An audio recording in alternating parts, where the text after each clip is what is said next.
Good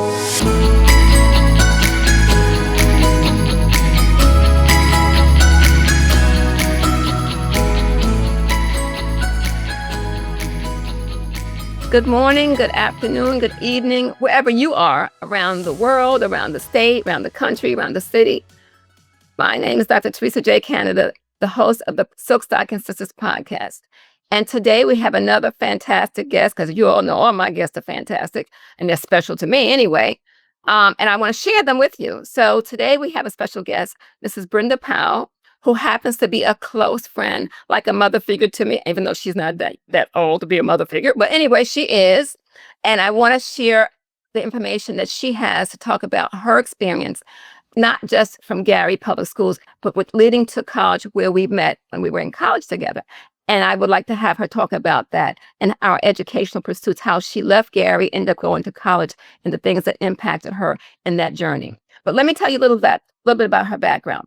She is now retired. I don't even want to hear the word. She's retired, but I know she's not really retired. But anyway, she's retired, she said, after 8 years as a high school guidance counselor in Phoenix, Arizona, and 7 years as executive director of Laptops for Learning, a nonprofit that focuses on providing laptops to low to moderate income students and families. And she has now, as she said, has since retired. But I know that's just talk. Anyway, prior to that, she worked in corporate sales for companies such as Xerox and Honeywell. And let me just tell you, basically, I asked, and I'm going to call her Brenda because I know her as Brenda. Brenda was born in Gary, Indiana. There's a story behind this too. But anyway, she was born in Gary, Indiana, and graduated from Roosevelt High School in 1970s. I shouldn't even told her the year. But anyway, you can't tell by looking at it. Anyway, 1970s was the time she said she graduated from high school. And it's interesting, if you all have been watching my podcast, you'll know that she's related to somebody else who graduated from Roosevelt High School. And so I'll let you look at the episode and figure out who that is. And then you can write in the notes in terms of tell me how it was when you watch that video as well. All right. And anyway, she is the firstborn of a family of 8 siblings. And she was raised by a single parent mom. And beyond all that, she ended up going to college and graduating. Okay. And neither of her parents, and she wants to share this with you, neither of her parents graduated from high school. Okay. I want you to hear this. This is important. And altogether, 4 of her siblings graduated from college. 2 of them received master's degrees. And she talks specifically about how did this all come about. And she said a lot of it had to do with having excellent high school teachers and a great high school counselor who she believed truly cared about the students' futures. She currently lives in Phoenix, Arizona with her husband, whom I know very well as well, and her daughter, whom I have never met. She's an adult daughter who lives with her. And she has a son who lives in Glen Burnie, Maryland. For those of you who know what Maryland is and what Glen Burnie is, that's where, look him up. Anyway, and he has an 8-year-old daughter who she and her husband and her daughter probably think she's the light of their lives. Her name is Asa. So welcome, Mrs. Brenda Powell. I'm surprised you didn't put the Hughes in there as well. I was going to do it. I said, I don't know her by Powell. I know her by Powell, but she was always Brenda Hughes as far as I knew. Mm-hmm. So those of you now, that's another little tidbit that you can still find her cousin. Now, you know what her name was before she became a Powell. You know her cousin's name. Okay. So can you just give me just tell us, how are you doing? How are you doing? Doing very well. It's pretty hot here in Phoenix. I think today we're getting to 116, believe it or not. It's ridiculous, but we know how to stay inside, just like when you guys have snow back east, you stay inside. So we do the same thing. Yeah, but it's all is going well. Our nonprofit keeps us extremely busy, but it's a labor of love. So we do it and we love it, and it's life changing for students who are struggling without the needed technology to be successful in today's technology driven world. So that's great. And I want to talk about where you started and what led you to all of this. So let's just go back to Gary and Roosevelt High School. What was that experience like? And was it mostly, from what I understand, it's a predominantly Black school, or was it all Black school probably at Mhm. the era when you were there? Am I correct? Mhm. Yes. And it's amazing the things that you take for granted. So yes, so growing up in Gary when I grew up in the 60s and then headed off to college, during the 70s. But um, you know, y- I everybody was Black that I interacted with. My dentist, the grocery store clerk, all my teachers, the principals, everybody. And I didn't realize at that time that I lived in that kind of cocoon. Gary is only 45 minutes away from Chicago. Right. So we're almost like a suburb of Chicago. Right. But it was a wonderful experience. It was very culture rich because you're around, people who share the same culture. And I have to say this, even the church I went to, not only was it all Black, but my grandfather was the pastor. So Oh my goodness. Okay. Okay. That helps. yeah. Wow. Right. Exactly. So it's more than just, it wasn't just community, but also family related. Lots of family. My mom came from a family of 9, and all of her siblings except 2 lived there. The other 2 lived in Buffalo, New York. But we, were very tight-knit family. It was fun just walking, 3 or 4 blocks and, you were at a cousin's house, that Yeah. kind of thing. Yeah. But I think the most impactful time for me was my high school years. And, it was during that time when life started getting serious because I'm getting ready to graduate and go off to college. And, just having teachers that genuinely cared, that saw potential and wanted to develop that potential. It was just a really, special experience to have. And I know that I don't know if I shared this story with you, Teresa, but when my French teacher, um, one day our French class was just before lunch, and she would notice that, we would come in the class and we were very like lethargic and no energy. And she stopped class and she gave us a lecture on the importance of eating breakfast because she knew that, okay, it's close to lunchtime now, they're really feeling it. And that just left such an impression upon me. And so now it is almost impossible for me to leave the house without having some breakfast, something in my stomach. Stay with you. Stay with you. But then the other thing is, and then I ended up majoring in French because of her, because of that impact. Wonderful.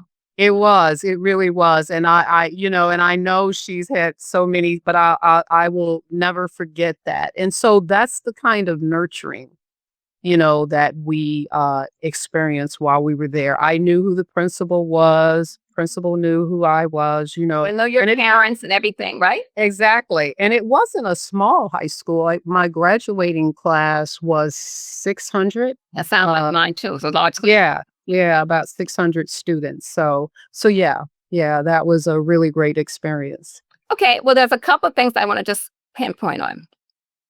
I know we have a personal relationship, and I basically, I want to talk about a couple of things. One, um, our personal relationships and experiences in college, and discuss how your early education may have influenced your college experience, not just academically, but also social and emotional. Mhm. Okay. Mhm. Then also, I want you to talk about the challenges and historical significance of being a part of this fully, basically, they consider segregated public school. And you've already discussed some of the assets that can take Mhm. place because of that environment. All right. So can you talk a little bit about those two issues?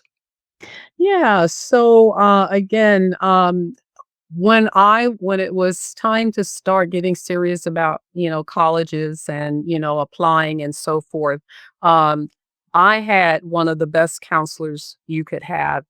His name was Mr. Bondurant. And he was one of those people that saw the potential that I had, in order to in terms of going to college and so forth. And I'll never forget, I was so excited. I went home and I told my mom, I was like, Mom, Mr. Bondurant is encouraging me to apply to these colleges and so forth. And my mom listened to me patiently and she said, we don't have money for college. She said just like that. We don't have money for college. Wow. And so I, because she couldn't even help me fill out the application. Like I said, she had like an eighth grade education. Mhm. So I went back to Mr. Bondurant and he helped me fill out all the different applications. He, identified the scholarships that I needed to apply for and all of that. And so thanks to him, I ended up at the University of Rochester, and that's where I met my special friend, Theresa. Yes, and we do have a special connection. Yes, we do. We do. We do. I mean, like I guess saying, I remember I want to tell people about this experience, what happened. I had to tell the story. I tell stories. Anyway, I was a cheerleader. Everybody knows, many people know me. I've been a cheerleader since I was like seventh grade, and then in college, all the way through college, freshman, JV cheerleader. And then I was a cheerleader sophomore and junior year. And then my senior year, because I was student teaching, I couldn't be a cheerleader. And I ended up becoming a coach for a local high school JV and varsity cheerleading squad. So that's how I ended my career as a cheerleader. But basically, I'm just saying, as a whole, we were able to take a trip. I believe I think the basketball team had a trip in Ohio, and we were going to fly there. And so we needed a chaperone. And so I asked Brenda to be the chaperone for us, so we could be the cheerleaders could go on this trip. And so she was a chaperone, I believe, for the trip. And everything was fine, but I basically became very ill the night before we left to return back to Rochester. And Brenda was next to me on the plane, and I was regurgitating the whole time, and it didn't bother her at all. And as soon as we got off the plane, I rushed back to campus because I think at the time we had an infirmary on campus. And I went directly to this infirmary. But Brenda was by my side the whole time. So I've never forgotten that. And that stuck with me to this day. And so when I talk about mother figure, that's what I'm saying. Who else would have done something like that? Nobody. Like, oh, I don't want to sit next to her. Ugh. So I'm just thanking you publicly for being there for me for that moment, because I would have not known what to do. I don't know if I would have coped, because everybody was like doing their own thing. They didn't want to be near you. And I mean, I was just so sick. I'd never been sick like that in a long time. So yeah, I was on a plane, and I mean, it just was a very, very good feeling to know there was somebody who cared. And I didn't realize that you would be that kind of a person, but it ended up, it just check, check, check. The only thing I can attribute that to is, I'm the big sister. I mean, I was the big sister to all of my siblings. And Right. so, of course, that was a natural reaction for me. But yeah, we have shared some very, very special moments even after the After that, that's right. After that, Yeah. yes. So anyway, so tell us a little bit about, about how, see, 'cause I'm saying that a lot. I want to know people's experiences from the North and Midwest in terms of their educational experiences, how were they part of a segregated situation, non-segregated. Now, your integration came about in college, correct? My integration, yeah, that was the first time I had ever been the only Black person in any environment. Is when the only Black person in my class, the only Black person in my dorm, or the floor Right, that I was on in the right. dorm.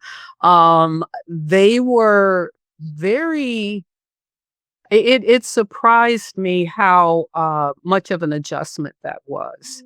To be around so many people that you just didn't share the same culture. You didn't share the same experiences. Fortunately, my roommate was Black, Cheryl Holloway, and she actually lived in Rochester, New Okay. York. Okay. Yeah. And so, yeah, so I don't know, it's again, I said it before, it's amazing the things we take for granted. So when I got to the University of Rochester, that was the first time that I had been in a room sleeping with more than one person. So yeah, I mean, growing up, it was like the four girls had the bunk beds in one room. And so that was really like, "Oh, this is so exciting," Right, right. Well, yeah, it's a very interesting experience here, right?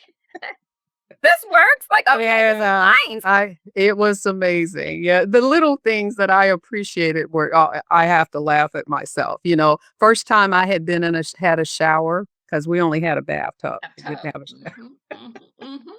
See, people don't know, but that's why I'm saying, here's a situation. Now, can you imagine? This was college, all right? And Mhm. I talk about my book, the experiences that took place as a fourth grader. So you can imagine the emotional and the psychological things that take place. And also when you think about culture. But sometimes I want to ask you this question. Do you sense that your culture and your experiences prepared you to be able to cope with the situation when you went to college? From the standpoint of being comfortable in my own skin, yes. Great. Yes. Yeah, that from that, to know that, yeah, that I was, I had been around successful people even though, we were, low income family. And, quite frankly, that's why I'm so passionate about our nonprofit because it is geared toward helping students that don't have a laptop who are in low to moderate incomes families. So I know what it's like to not have a basic necessity. In my day, there was no such thing as a laptop. No, I know. Look, when I tell students how first laptop that I worked on, they my undergraduate and graduate students I teach, and they're amazed. They think of they think about machines that came out like in 2000 or something. Right, right, right. I said, I said when I started working on a computer, it was an Apple IIe, and that was hot. I said, yes, Apple IIe. Yep. You remember it well. I remember it well because it was just a new thing. And so I'm Yeah. saying to you to go from that to this. So when you're Yes. saying young people now, like if it's like, I have a cousin who was a teacher in a one-room schoolhouse in the South. Mm. And and I tell students, they complain about, oh, we don't have this, we don't have that. I said, Mhm. this teacher had nothing. Those students Mhm. had nothing. Mhm. Okay. And so it wasn't like a fancy, if you're having difficulty with a student, you had all ages in one classroom, in one room. Okay. Mhm. And they were Exactly. able paying attention, and you had maybe had a little chalkboard or whatever you had. And that was about it. You did everything on that and you erased it and somebody else will share it with you. I said, people don't understand that, you know, when people really, really, really want to do something and given the Yes. opportunity, give them an opportunity, they'll excel. Okay. Yes. All right. Exactly. So I don't want to hear this about, oh, send this person to resource room. I can't be bothered. No, you teach them. Mhm. Okay. Yes. Right, right. Right. So I just wanted people to understand on the podcast that, we think about the current situation and how right now people complain about, oh, I need to have this, I need the latest phone, and I need mm-mm, mm-mm. Mhm. Mhm. Right. It can be done. And of course, you're the epitome of, the epitome that, you just shows like this person, you did it without having as someone who's well educated, who had a wealthy family, and to one of Mhm. the best schools in the country. Am I correct? Exactly. Okay. Exactly. So it's Exactly. possible. So I just said, I want to just have you so people think the real people to say their life experiences. And it also happens to be somebody I happen to know. Well, okay. We Yes. haven't Yes. spoken in a long time, but we know each other well. Like I said, now I want to transition. Think about talking about the aspect of importance of community and Mhm. personal relationships as it relates to education. Now, you've talked already about something like the guidance counselor. Are there other experiences like, how parents would, because I know when I grew up, you didn't want your mother or father coming to school. Oh, yeah. Oh, yeah. J Absolutely. Oh, no, that's a no, Yeah. okay? So I'm Yeah. just thinking, what was it like in the community in terms of you when you went to school, in terms of, the community respect for teachers? Because see, back now they don't respect teachers. It's sad. Okay? It's very sad. Yeah. So I'm just saying that I'm thinking about my experience, and this is like from elementary school. My first Black teacher was in Mhm. 3rd grade. Okay. First Black teacher I ever had was in 3rd grade.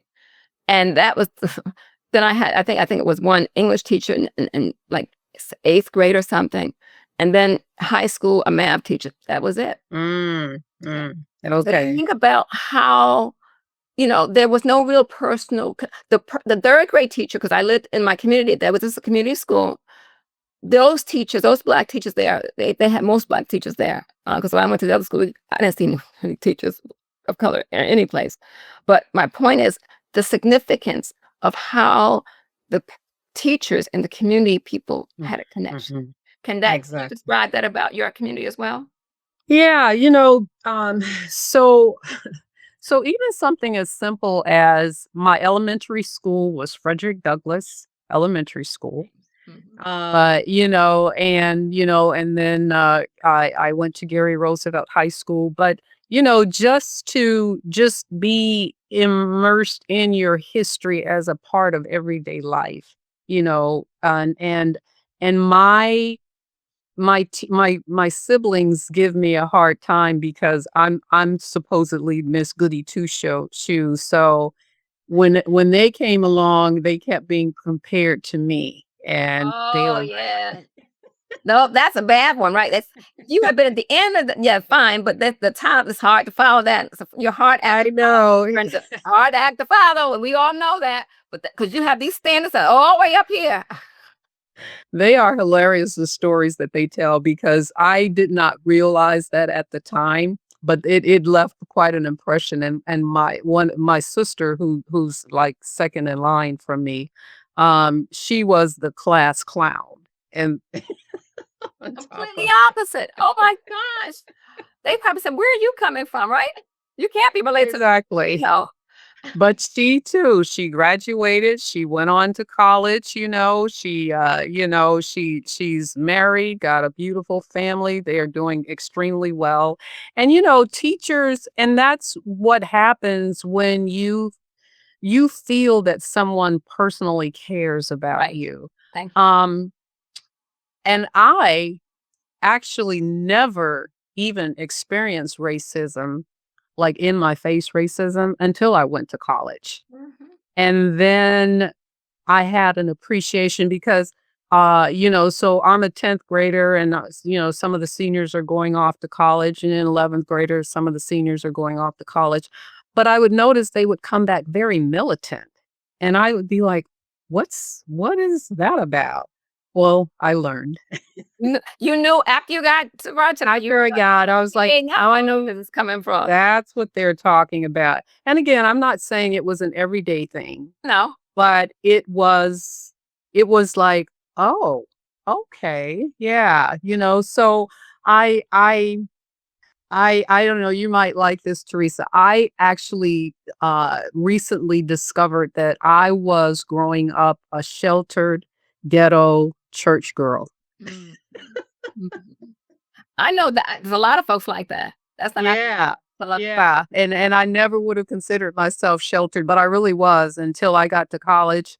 And you're gonna laugh, like, I was so confused when I saw people that looked Black, but they were speaking Spanish. Oh, really? I never heard of Puerto Ricans. Well, because of the culture you grew up in. Exactly, exactly. I never yeah, I See, you know yeah, exactly. Gary was Gary. But it's interesting that you said that because my other friend, who I met, through I told you who I mentioned about the former educator, Miss Campbell.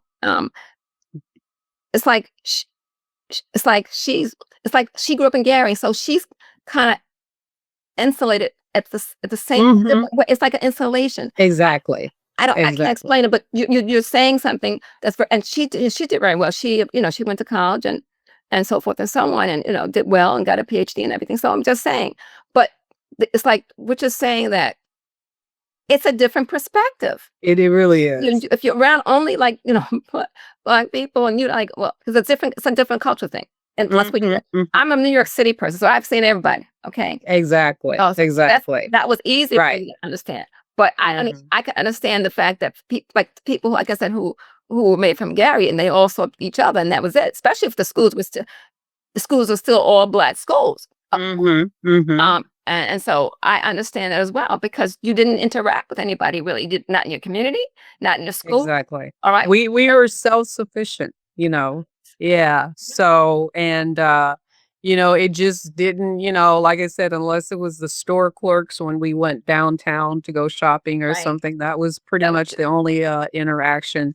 But it was time for me to experience the real world. And so I think because my first choice was actually Hampton University. That's where I really wanted to go.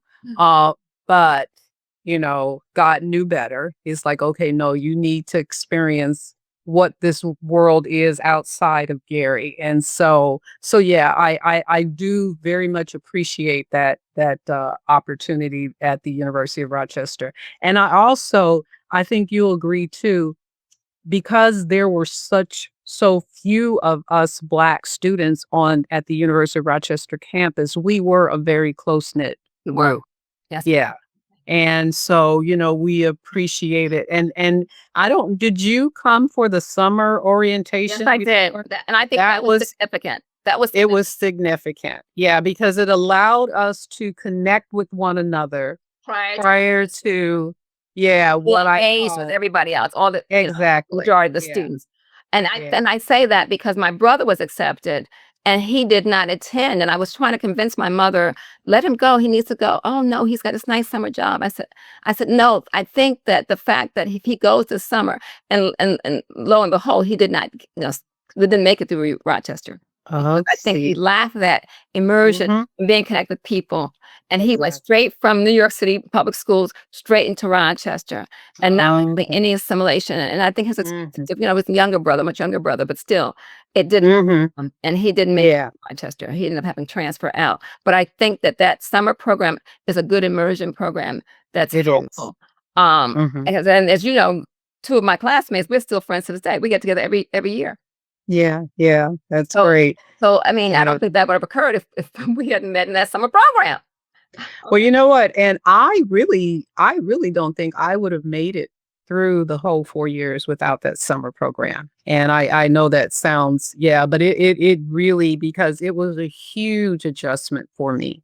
Once the onslaught of everybody was on campus. So, and I like I said, I can attest, because my brother didn't make it, and coming from the same household, it's just, and I kept trying to emphasize, but I guess my mother was concerned about him and go to college and have this extra money to go to college when he goes to college. Right. So that was it. But like I said, I believe that summer program was absolutely an asset. And it helped us to cope whatever we dealt with when we went to the as freshmen, freshman students. So, Miss Powell, thank you. We could talk forever, you know that, right? But we could. I know. I'm actually refraining myself and like trying to pull back a little bit. I know. Yeah. Well, your experience with living in California. I mean, we could talk about that. We could have another episode about just the whole California situation, okay? And how Chaka Khan came up over and over again, which I think. Oh, no, you can't talk about. I can't talk about that either. So I'm just saying. This is what it is. I want people to know we're real people and we are able to do certain things and we can still aspire. And I want to encourage other people by hearing your voices and what we've gone through, and to see where you've been through and where you are and what you accomplished. People don't see enough of this. They don't hear enough of this. Absolutely. All right. Absolutely. So everybody, I had to kind of coerce my friend Brenda to be on, because she felt she was going to let me go by the side by having a cousin on. So, okay, I'll be out of it. No, it wasn't happening. That on my watch, it wasn't happening. Okay. I forgot how persuasive Theresa is. So. That's right. That has not changed. Even though I was kind of mild mannered about back in the day, but not anymore. Uh-huh. Not anymore. Not Not anymore. anymore. Not Okay. anymore. Yeah. But people know me. Said, yeah, they look at me and say, oh, she's the kind of quiet. But then when I start speaking, they say, oh, and I said, we need to do this. And I have a really good argument. It's not argument. I really have a good, I have a discussion explaining to people the significance, all right, about how important this is and how important this is for people to know and know that this exists and how you can still accomplish. Mhm, Right. mhm. There's so little of that out in the world now, okay? But the Yeah. perspectives. So I thank you, my friend Brenda, for taking some time out of your full day and tell Mr. Greg I'm going to see him later soon too. I will let him know, and it was fun. Thank you for convincing me. All right. Okay, good. All right, everybody. Thank you so much for sharing another episode of the Silk Stocking Sisters podcast, and we'll see you next time. Thank you. Bye now.